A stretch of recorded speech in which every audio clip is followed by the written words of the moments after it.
We are recording.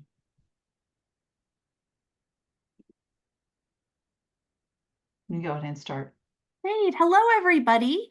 Welcome to the What Does It Mean to Be a Policy Analyst alumni panel, which is a question that students often come in, particularly in the MPP program, and then maybe a little later in their program in the MPA program to say, wait, what exactly does it mean if I'm a policy analyst? So Denise is so great at finding people who have very similar titles, but do really different things. And it's so good for students to get a sense of those differences and to start to think about where they can have the biggest impact in a way that is the kind of work that they are, that fits with how they want to interact in the world. And so this panel is really key for that. So thank you all for being here. The first thing we should do is have each of you introduce yourself and tell us about your current position and a little bit about what being a policy analyst there means. And then I have a few questions, and then I'm sure the audience will have questions. And then we'll end about 10 minutes early so that people can go into breakout groups with each of you if they have specific questions about your organization. And if you are here and in my class, I would appreciate it if you can go into those breakout groups. And then after, just be in the main room with me for a few minutes. I just want to get your impressions as well.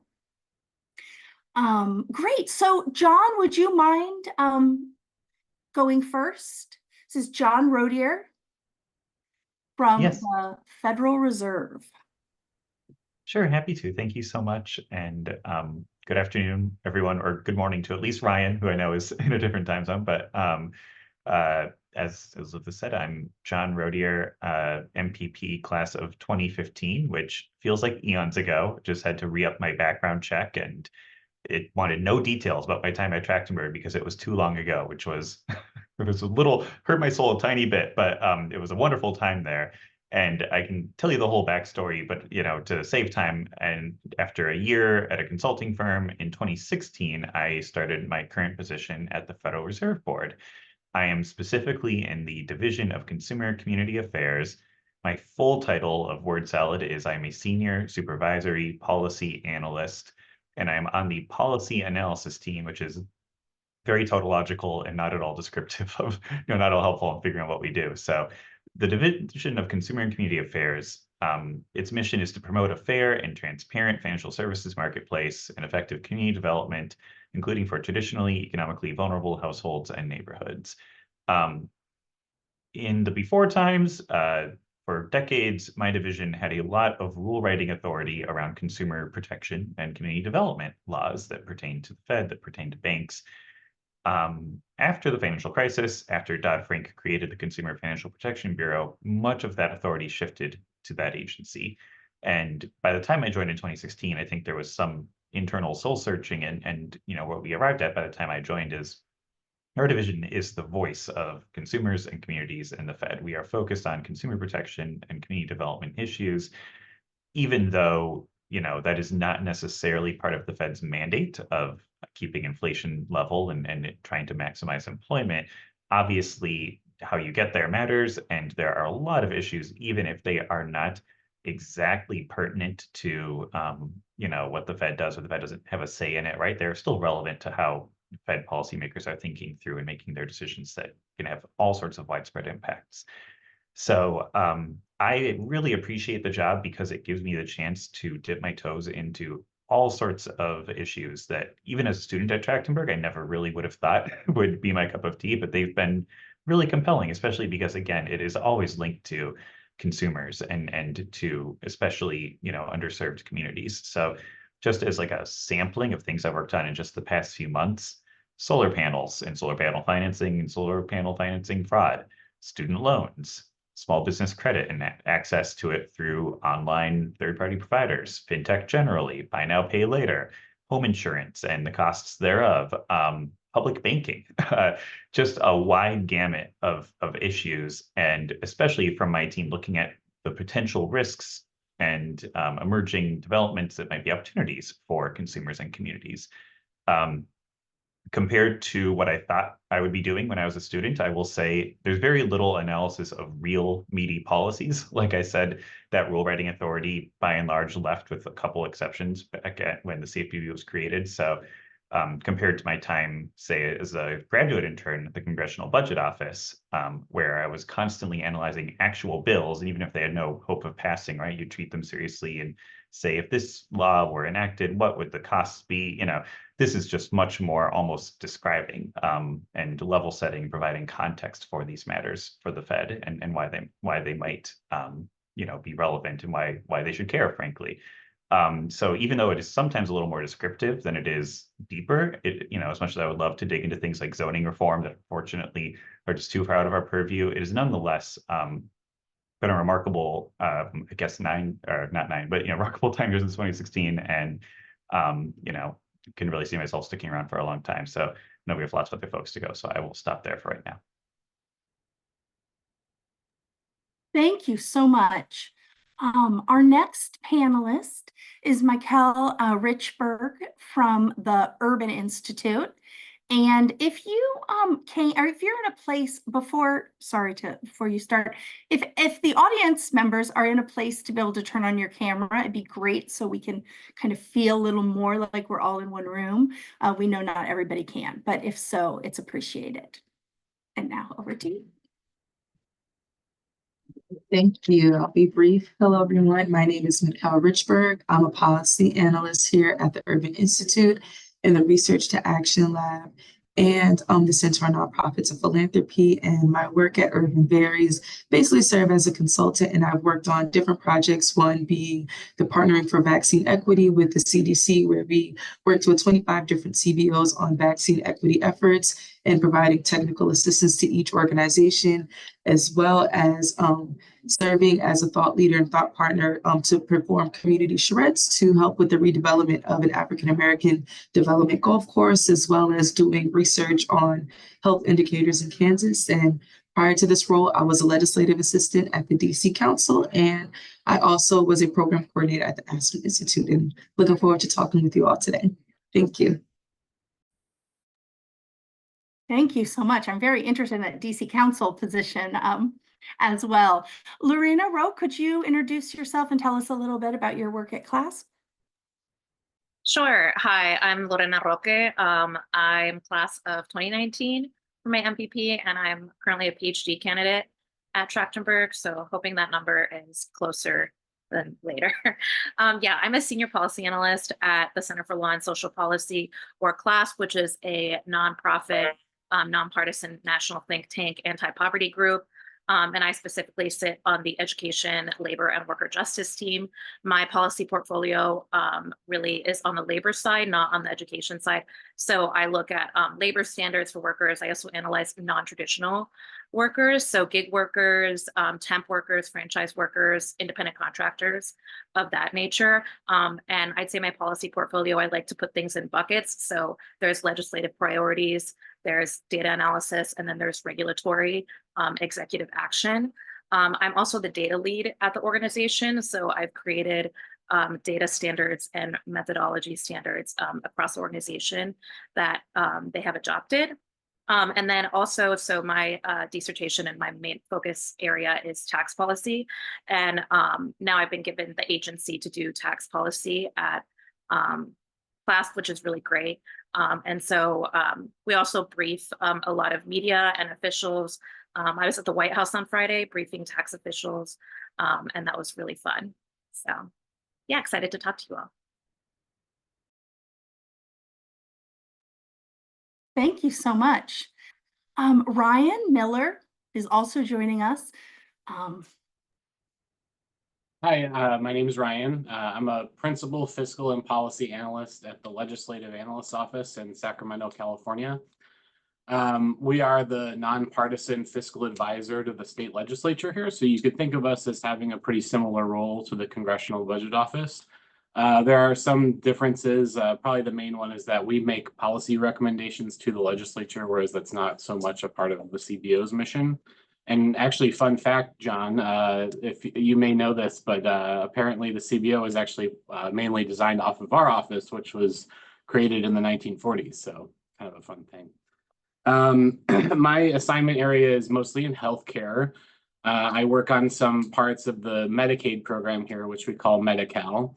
I also Covered California, which is our healthcare exchange. And I work on a lot of behavioral health issues here too.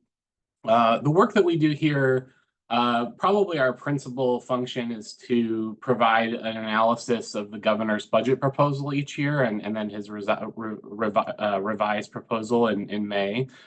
So a lot of the work that we're doing is, some of it is kind of more technical, assessing like estimates and things like that, but then also providing policy analysis of any kinds of, proposals that are in the budget, which really a lot of the major things that happen in California are a part of the budget here.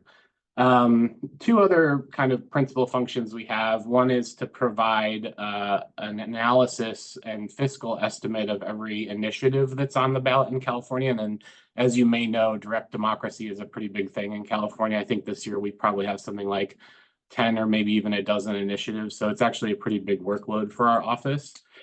And then we do a lot of special project work too. So right now I'm kind of starting two projects. One is an assessment of a program that is building behavioral health infrastructure. So you can think of them as like mental health and substance use disorder kind of treatment facilities, things like that. And then another one is assessing kind of a gap in terms of the ability for mostly like relatively low and middle income people to pay for long-term services and supports as they age, and kind of assessing what policy options the legislature would have to try to help those folks have better care and be able to receive care in their home as they age. In the past, I've worked, actually, I also worked at the CBO. That's partly how I got my job here. It was a very easy professional transition given the similarities of the functions. I worked there for 3.5 years after school, which I don't think I mentioned. I graduated in 2008. I've been at the LAO for a total of over 8 years, but for 4 years, I worked at the Department of Finance here, which is kind of like the OMB, where I was the manager over the healthcare team and then the manager over like the revenue, economic, and demographic forecasting team. So I think I'll leave it at that and looking forward to the conversation. Thank you for having me. Thank you so much. In the history of policy analysis, and one of the books that addresses it, they profile the California Legislative Analyst Office, right? Because it is such an early and influential model of how policy analysis spread. So I feel like I'm meeting somebody kind of famous, meeting somebody from there. I've never met anybody who works there. So thank you for telling us a little more about it. Let's see. Oh, where am I on? I'm trying to go on the actual list. Oh, Alicia Gardner from Partnership for Strong Communities. Hi, everyone. My name's Alicia. My light just got a little weird. Okay. I graduated in 2021 with my MPP. So I think I'm one of the more recent grads. As Elizabeth said, I'm a senior policy analyst with the Partnership for Strong Communities. It's kind of a mouthful, but what we are is a small nonprofit. We have like less than 10 people that works on state level advocacy and research dissemination for affordable housing issues in the state of Connecticut. I've been here a little over a year, and my role as senior policy analyst is split pretty differently whether the state government is in session or out of session. So when the state government is in session, it's always high alert, and we're just constantly watching for new bills. And my job is mainly to analyze the bills as they drop, track different committees. My background is in public finance and budgeting. So in addition to keeping an eye on the housing committees with some of the other analysts in my organization, I look at the appropriations committee, the bonding and finance committee, insurance, banking, environment, pretty much any committee that could impact housing.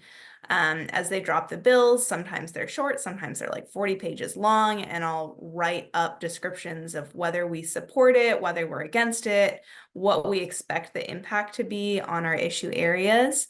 And then we make a decision about whether we want to do public testimony on the bill or want to, galvanize our membership and our community to also testify. So I help write the public testimony as well, which, because our organization also is more of a research organization than maybe some other advocacy, the public testimony are almost like 1 to 2 page memos where we're citing Harvard's Joint Center for Housing Studies, we're citing the National Low Income Housing Coalition. So they're almost like mini research reports with really quick turnaround times. So that's what I do during session. Also at the state level, legislative reps don't tend to have many staffers. So our organization has built a reputation, and a lot of representatives come to us when they want to write a bill for policy help. So last year, for example, the co-chair of the Housing Committee said, hey, I want to create a bill to create a menu of zoning options for towns. What are some best practices? So we were able to pull together what we know about best zoning practices around the country and help them craft language in the bill that would lead to better policy outcomes. So that's pretty exciting.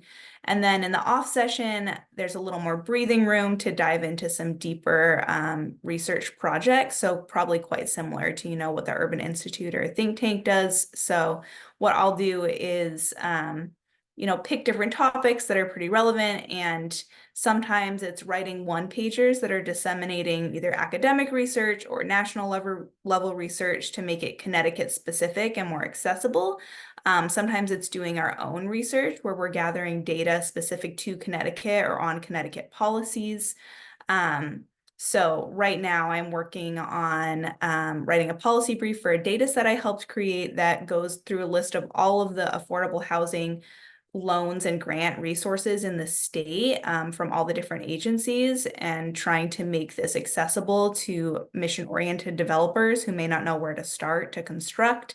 We're hoping to do a survey analysis of fair rent commissions, which is Connecticut's answer to rent regulation, doing research on just cause evictions, doing research on conveyancy tax policies and how that could fund housing programs.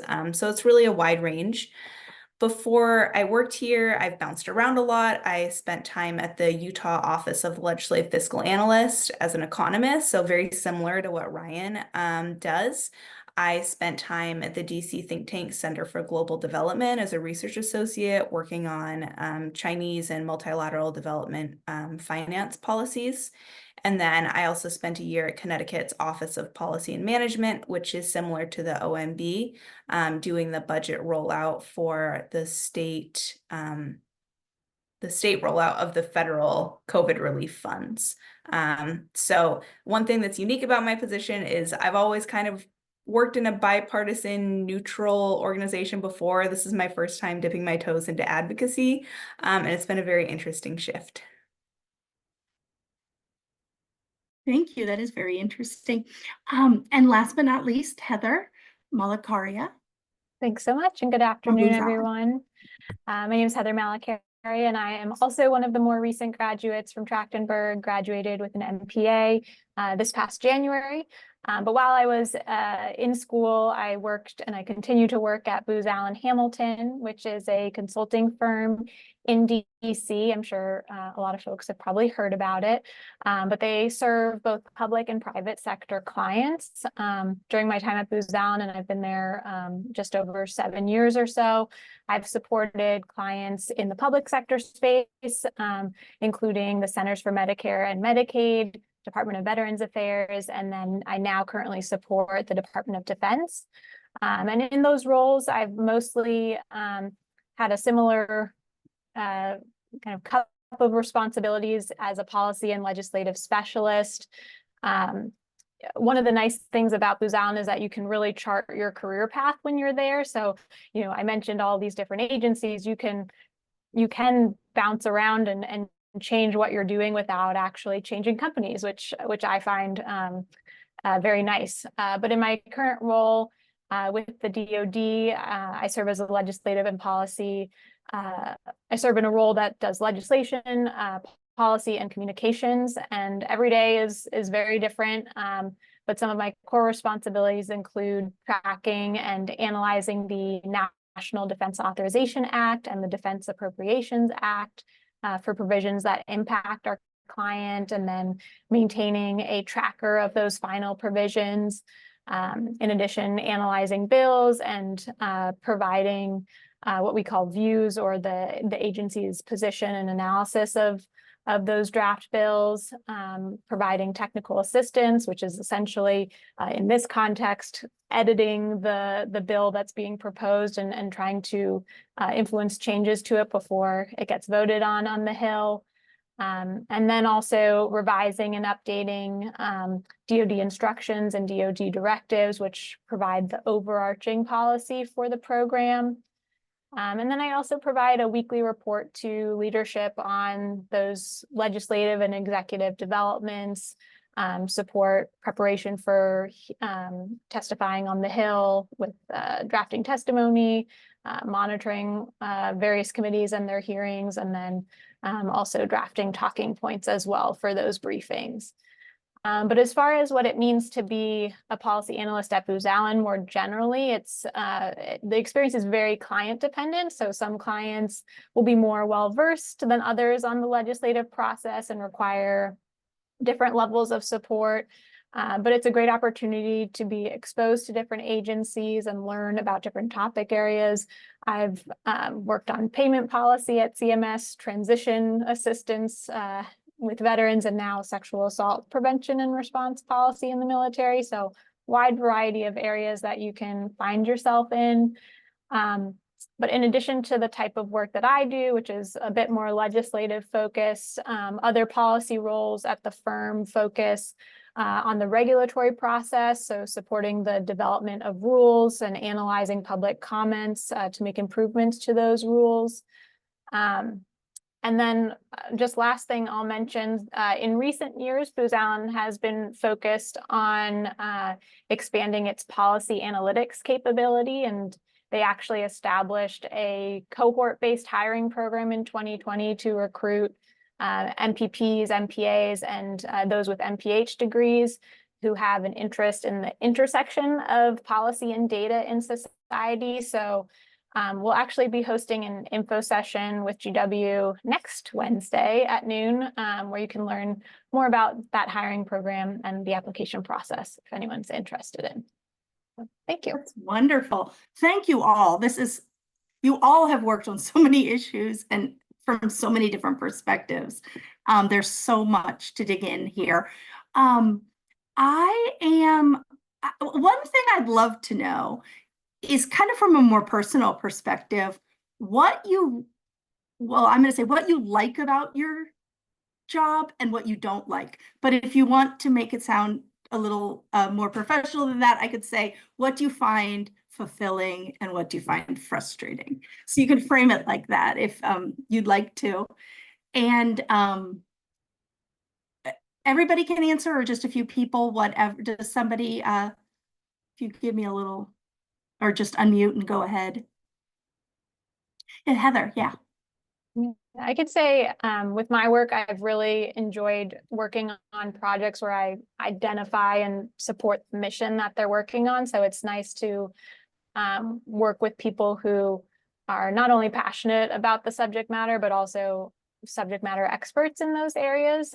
So that's one of the things I really like. And I also really enjoy getting into the nitty-gritty of what's going on the Hill. It has its own drama that I find engaging to pay attention to. But I think one of the things that's frustrating with working on any piece of anything with the Hill is that they obviously don't follow timelines all of the time. So with me analyzing the NDAA, we're usually going into Christmas week, waiting for it to pass, and then having to do a flurry of work at that time. So that can be a little challenging. And then, of course, we're just a couple of days away from a potential government shutdown. So that can also be frustrating when you're just trying to get your work done. Anybody else? Lorena? Yeah, so I guess some of the things that are really fulfilling for me is really leading a policy portfolio. So like I'll talk to my director, my supervisor, and be like, I think this is like an entry point and what we need to do right now. And then she trusts me enough to do that. So for example, if anyone keeps up with labor regulations, non-compete bans, independent contractor rule, joint employer rule, all of them have been struck down by federal courts. And so my next step is doing a project on court reform, like jurisdiction stripping and like term limits or expanding the court, because that's essentially where worker rights and labor enforcement is right now. Another part I find really fulfilling is I supervise all of the research assistants on my team, and that's been more fulfilling than I initially realized. But I think RAs are the backbone of any research institution. I used to be an RA, and they're just so essential, and it's amazing to see their growth and their expertise grow during their time. Um, and then I also forgot in my spiel, I forgot to mention fundraising is a really big part of my role. So talking to donors, pitching concept notes, like basically getting money out of these people is really important. And I find quite fulfilling in them seeing value in that. And then the part I don't quite enjoy is kind of, and it depends on your organization, right? Like institutions like Urban Institute have a whole communications team, editorial team. When I was at Center for American Progress, we had that, and CLASP is a bit smaller. And so you do have to kind of time things in advance and what you want the communication strategy to be, and also like by when you want it to be published. Maybe I'll share one thing that I kind of personally really like about the work, and then one thing that I like a lot about doing it in California. So personally, I just really like how much I'm able to develop like real expertise in issues. And having worked in the administration for a while, my job was a lot of meetings. It was a lot, and I mean, it's very different, but it really made me realize how much I miss being able to really like learn everything I can about a subject and try to like turn it into something like really thoughtful and useful. And in California, I think it's been a really good experience. When I worked in the Congress, it was kind of during the 2008 to 2012 period. And by the end of that time, legislative action was kind of coming to a grinding halt. And, it could be really frustrating, I felt, to really put a lot of energy into analyzing a bill only to have it just kind of languish. There just wasn't really a lot of bipartisan kind of activity at that time. And in California, there's just been just a huge wave of changes in our healthcare programs, and it's just been a really, really interesting and rewarding place to kind of do this work. What I'd say is maybe a little bit frustrating at times. I really personally am energized by a lot of the special research reports that we get to do here. A lot of it's kind of self-generated. I largely get to pick what I want to work on, and that's great. But other things will come up, whether it is like ballot initiatives or perhaps a member of the legislature asks us to look into an issue for them, and that work is also important. But I find sometimes it can kind of sort of get in the way of maybe what I personally find more interesting. So.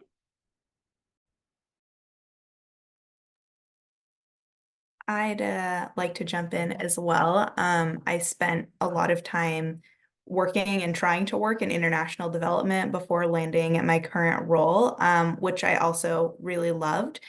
But one thing I do love about my job working at state level policy is how connected I am to my community. I find a lot of value in being able to, read my local newspaper and see what's going on and have it be directly relevant to my work. Walking around town, just kind of seeing the lives of people that I interact with and how it's a lot easier to see the connection between the policy work that I'm doing and the place that I'm living, working at the state level, and also the local level, which I do a bit. So I find that really fulfilling to feel like I'm part of my community as well. And echoing what Ryan says, it is incredibly frustrating. As much as I'd love to just focus on policies and, you know, what is the best policy, politics is just a fact of life when you're a policy analyst. And it's frustrating to have to water down proposals or spend a lot of time on things that just die, or pick topics that maybe you're not as interested in, but are more suited to the political climate. It's just the reality of working, especially in more of an advocacy space, is being more attuned to where the political will is to pass the policies that you want.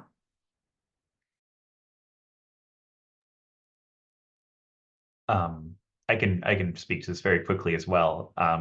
You know, a silver lining to what Ryan described about you know, real lack of legislative activity in those early 2010s era is that as an intern, there was a lot of stuff I could do and very little pressure about these bills becoming law that I got to learn a lot about, which is maybe a small sliver of a plus. But in my current job, you know, almost everything I do is internal. I've long joked that if you see my name on something, something's gone horribly wrong. Something's been leaked or FOIA'd.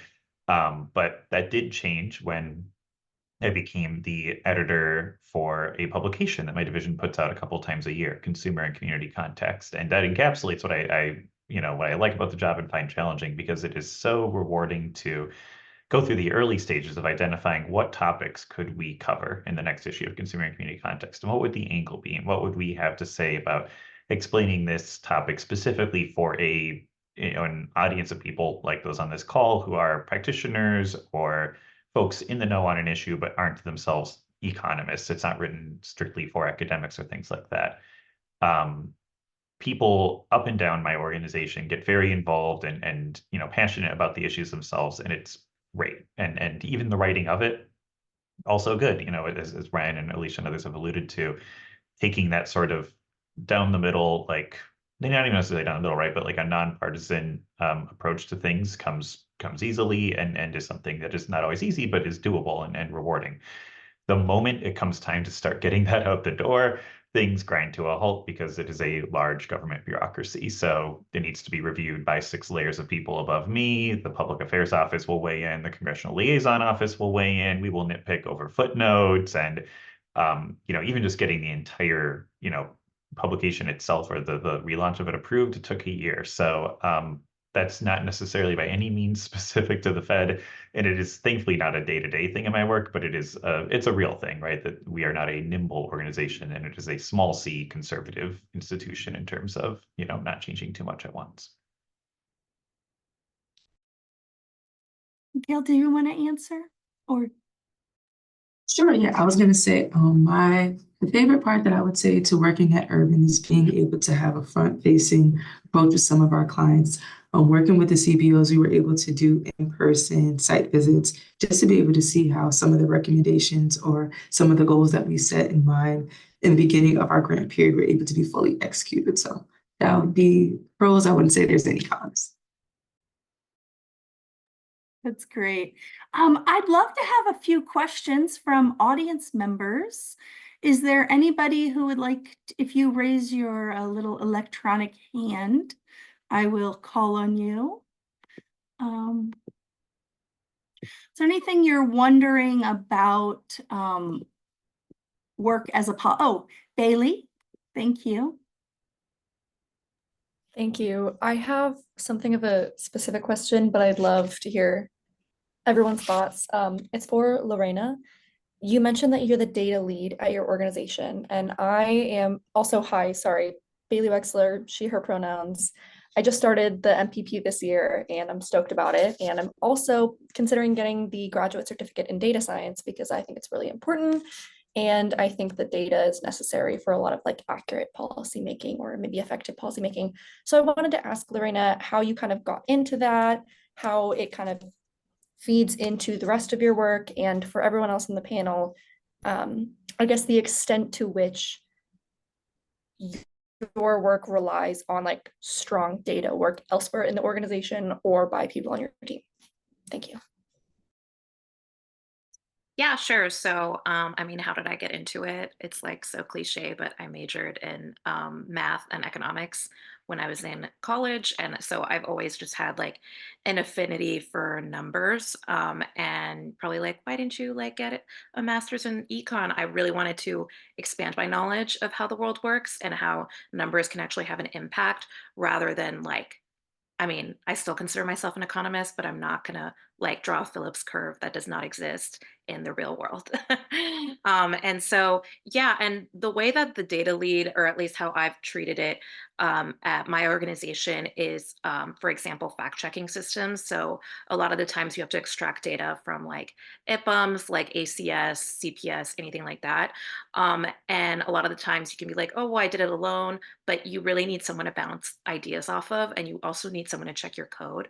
And so I've kind of made a system, a fact checking system for pooling data, but also a fact checking system before it goes into editorial, because sometimes like numbers can really mess up in tables that you publish. So for example, if like my standards on fact checking and extraction is that you have to go like tell me the series number that you pulled, and like I will go down and do it myself. I won't look at your code at all until the end. And so that's kind of one example um, that I have. But yeah, I love data. So Is a couple, if one or two other people could speak to the issue of the role that data, sort of in this most traditional way, plays in your work, I think that'd be interesting as well. It's a great question. I can speak a little bit. So in my specific work, I don't work with a whole lot of data, but I do have team members that are data analysts, and part of their responsibilities is to support a few congressional required reports, and those reports go to Congress, and they include information on the reporting numbers with regards to sexual assault and the prevalence of sexual assault. And so folks on my team are actually diving into that data to make sure that the information that's going out to Congress, that's going public, is accurate to the extent that that we have it in our database.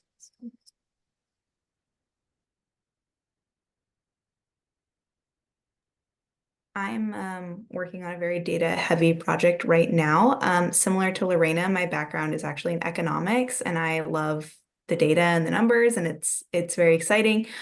Working at state level, I've learned that there isn't a lot of data available for the types of questions we're asking, which has been sad and a little frustrating as someone who loves the data.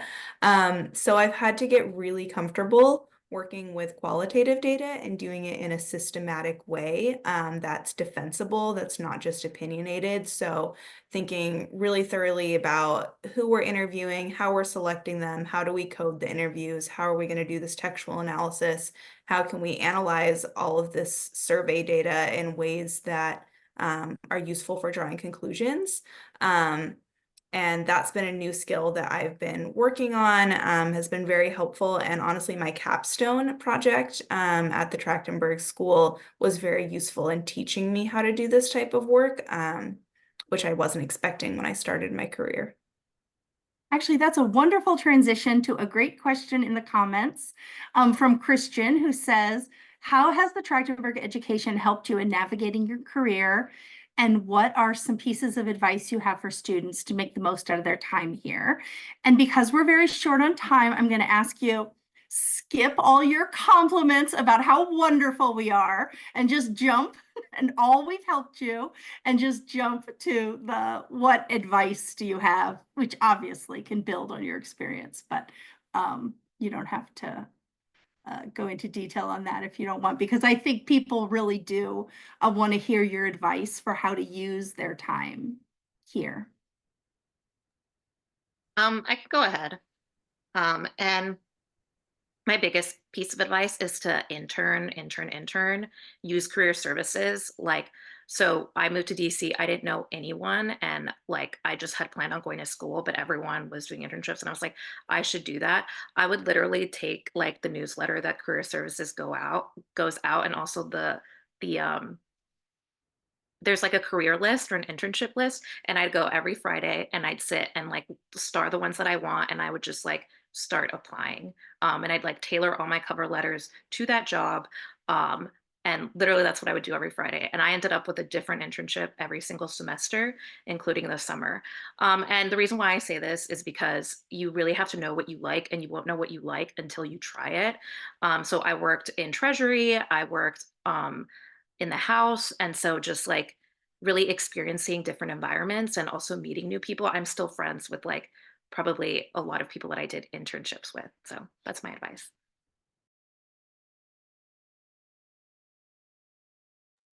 I can go next. I would definitely say, please take advantage of reaching out to professors outside of office hours, learning about their background experience and what they're doing in their roles outside of Trachtenberg. So Professor Jasmine Johnson, she was actually working at the Urban Institute during her sabbatical year. So she was definitely very influential in helping me get my current role at Urban. So definitely reach out to your professors, get to know them, share your interests, what you're passionate about, and ask them to connect you to other subject matter experts that they may know of. One thing I wish I had done more of as a student was go to more events and things around DC, right?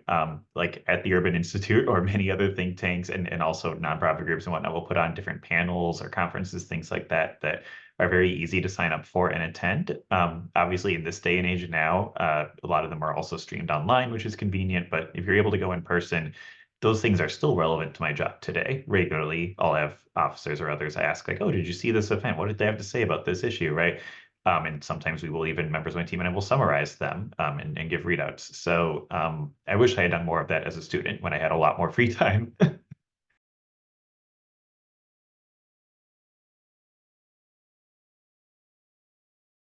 I'd really like to make a plug for Denise in the Career Services Office. It honestly saved me. I graduated my last semester, I had a baby, and then I moved to another state. And I didn't know how I was going to get a job. And I spent probably once a month for a few months meeting with someone at the Career Services Office and going over my LinkedIn profile and my resume and finding people to network with. And it honestly was so incredibly helpful.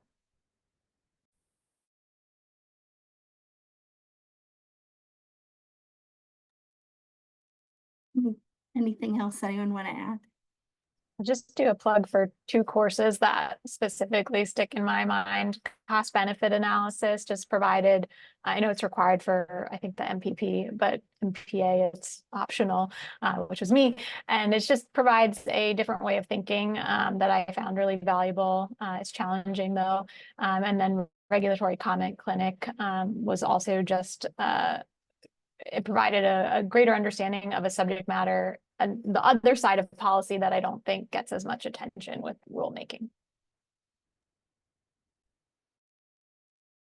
Those are really great suggestions. I think we have more students who are either coming right out of college or who are moving to DC than we have, 5 or 10 years ago. And I think sometimes it's kind of daunting, especially post-COVID, to like meet with people and get kind of integrated. But I really encourage you all to see how passionate these alums are. And there is an alum even more associated with what you are interested in doing, who can really just give you little pieces of advice or little suggestions of where to go that make all the difference. And people don't like to talk about networking, but somebody once told me networking is just talking with people who are passionate about something that you're also passionate about. Just talking to them about that thing you're both passionate about. And I think that is probably more true in the policy world of DC or even in the state capitals than it is in other fields. So please do that as well. Reach out to our wonderful alums. Is there another question that anybody would like to ask? I actually had one more I really wanted to ask that maybe I can ask quickly, but anybody else? Before we go into the breakout groups, which we will do very soon, I did just want to ask a question.